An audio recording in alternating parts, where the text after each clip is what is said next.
I'm Füsun Özgüner. I'm the Graduate Studies Chair for the ECE department at the Ohio State University. I'm also a professor in the ECE department.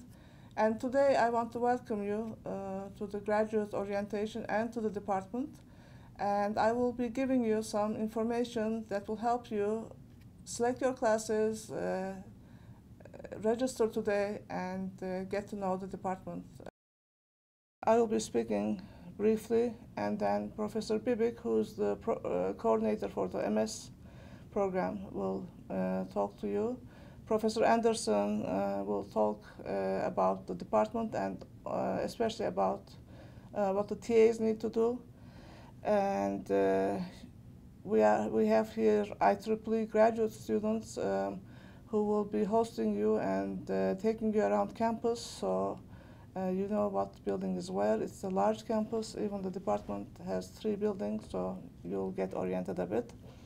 And then you'll meet with the faculty to select your courses, find out about area courses and area course sequences, and get registered. And then there's a second orientation by the graduate school, and you're required to go to that one too, which is on the 19th. As I said, the campus is big, but everything today will happen in this building. You'll go upstairs to the 2nd floor, and you'll be assigned to a room depending on your area of interest that you specified. So faculty there will tell you about their area. And then you need to fill out some forms to register for classes. You'll get help, but look at your handouts, look at what the areas have given to you. And then you'll need a faculty signature on that form. So once you get the signature, you have 2 options. You can go to one of the public labs in this building or in Caldwell. You can try to register yourself. If the prerequisites are covered and everything, you will be able to do that. If you can't do that, come back to 205 in this building, and there are 3 counselors there who will register you. If the lines get too long, you can also go to the graduate school and get registered there. Now, I'm going to be giving you a lot of information. Don't panic. This is all going to be online. So if you can access a computer, you will be able to, look at it and see what room numbers and everything else are. Now, some of you will want to register for classes in math or computer science.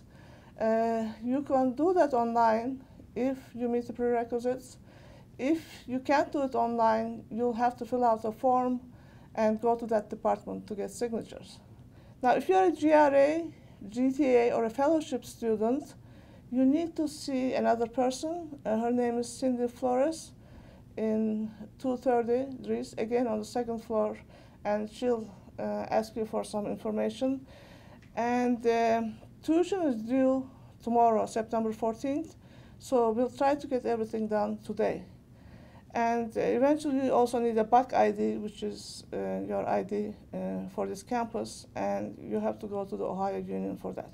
Now, there are websites to help you with this information.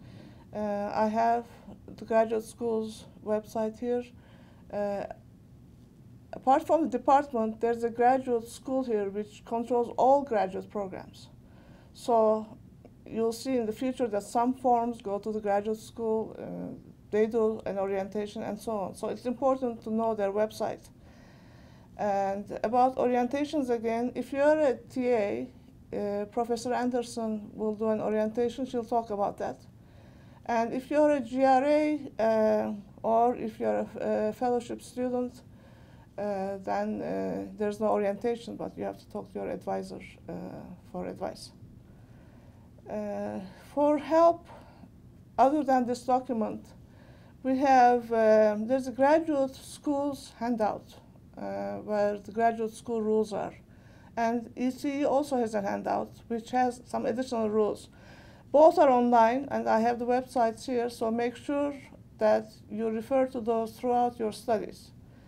Now, if you can't figure out what to do when you look at those handouts, you can talk to your advisor. Right now, you'll have a temporary advisor, but eventually you'll have a permanent advisor. You can talk to me, you can talk to Professor Bibik if you're an MS student. You can talk to Tricia Toothman, who's the graduate program coordinator. And if you have issues about your paycheck and human resources issues, you can talk to Cindy Flores. Caldwell is across the street and joined by a bridge, and there's an electroscience lab, West Campus. So it's a big department occupying 3 buildings, and you may have to be in any one of these buildings at a time. Classes are on campus, so for classes you will be somewhere close to this building. Now, if some students, especially teaching assistants, will be assigned an office. So you will have to contact Bill Target for that. And research assistants and fellows also will get either offices or space in a lab. And then if there is room, other graduate students will get offices. And you'll get keys for these, of course, and this slide tells you how you get a key. Your advisor has to send an email request to Bill Target with your OSU name.id number. And ESL students contact Molly. And there is a lounge, student lounge in Caldwell, so you will have key card access to that. Now, our graduate program, I'm not going to talk about details today, but you can find all the details in the handouts. It emphasizes research, and if you do an MS thesis and if you're in the PhD program. But we also have a non-thesis master's program. If you want to go through the program quickly, you can, and if you don't want to pursue a PhD later, you can do a non-thesis master's program, which, as the name implies, doesn't require a thesis. And you can do that in 4 quarters or 5 quarters, depending on your financial situation and your interests. I put some of the requirements here, but I'm not going to go over it today. You can refer to the handout. If you can't figure it out, we'll talk about it later. Now, many students come here hoping to find financial aid. If you don't have financial aid up to this point, you may find something, but remember that GRAs and GTAs are mostly for PhD students. Occasionally, one of the faculty will have a grant which requires the services of a master's student. So you may be able to find something, but don't go from door to door. Try to do very well in your classes, and look for this later after you show some performance. OSU fellowships, which if you're a fellow, you already know that, are for PhD students only. And if faculty get new grants, they will post openings on our website. For GTAs, and there's also a GAA, Administrative Associate, see Professor Anderson. GRAs are given by individual faculty, so don't come and ask me for a GRA or anybody else. Go to a professor, but only go if you know what he's doing and if you have taken a class with him. Now, there are other GRAs available, GTAs, in other departments, especially the math department hires GTAs. Some other departments will advertise. So, look out on the web, and you may be able to find something. Today, when you're registering, and you'll have a handout about this, there are some minimum hour requirements. So if you're a GRA, GTA, the department requires you to register for 12 hours, at least. If you're a fellow, and there are university fellowships and also some tuition fellowships, 15 hours is the minimum. And all international students must be registered for 10 hours at least. But you can sign up for more, not too much more, but you can sign up for 4 classes, for example. Most classes are 3 hours, and later drop 1. And Professor Bibik will talk about a requirement for master's students. They have to sign up for another course for an hour. This includes, by the way, required English courses. You'll be tested on English, and you may be required to take classes. So if you have to take an English class, that is included.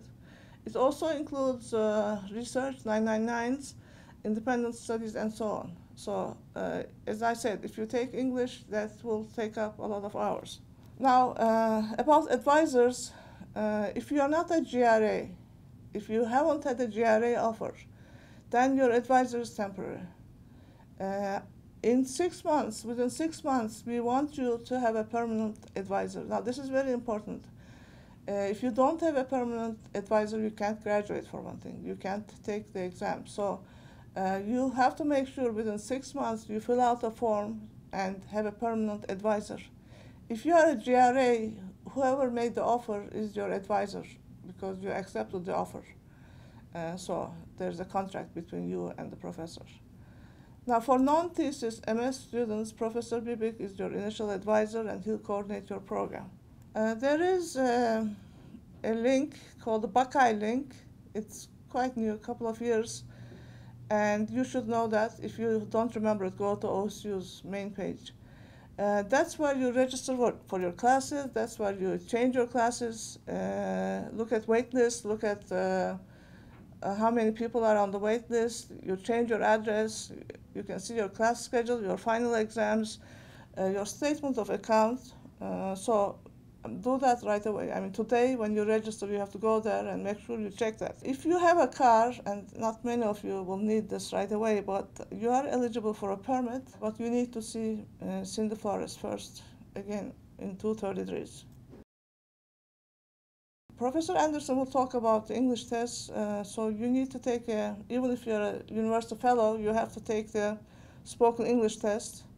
And there's a fee for that, but you need that for a GTA appointment, and fellows may be GTAs in the future. Some more information, you all have mailboxes in 205 If you are working with a professor at the electro science lab, you will have a mailbox there. If you're at GTA, you'll definitely have a mailbox here. You will have ECE computer accounts. Now, some people get confused by this. There's an OSU email, but you always also have an ECE email. And when we send announcements, we send to the ECE address. So make sure you route them all to the same address. If you have a Gmail account, whatever you want to do, but make sure you read all ECE emails. It will have a format, but it will be at ece.osu.edu. There are many forms that you will need to submit throughout your studies, whether you take the qualifying exam, the candidacy exam. There's always a form before and after the exam. Those are all online, so make sure you look at the department's website, the graduate student website, and the graduate school's website. And you'll forget everything I said today, but refer to this talk. If you want a form signed, you need to put it in the graduate studies mailbox. Look out for later colloquia and seminars. Now, once you have an ECE account, you can print, and you have 500-page quota for each quarter, so this may be important to you. Copying, there are copiers on the second floor of this building, but if you're a TA, you can use them for your class. If you're a GRA, you need permission from your advisor. If you're confused by all this, throughout your studies, if you have a question, come to the second floor. You can ask Trisha Toothman all procedural questions. She has walk-in hours every day in the afternoon. And if you need general advice, something your advisor cannot advise you on, you can come to me. I also have an office on the second floor, 205C, and I will post office hours. But again, welcome to the department, and I hope you have a productive day and you are registered at the end of the day, and I hope to see you all in the future in my office.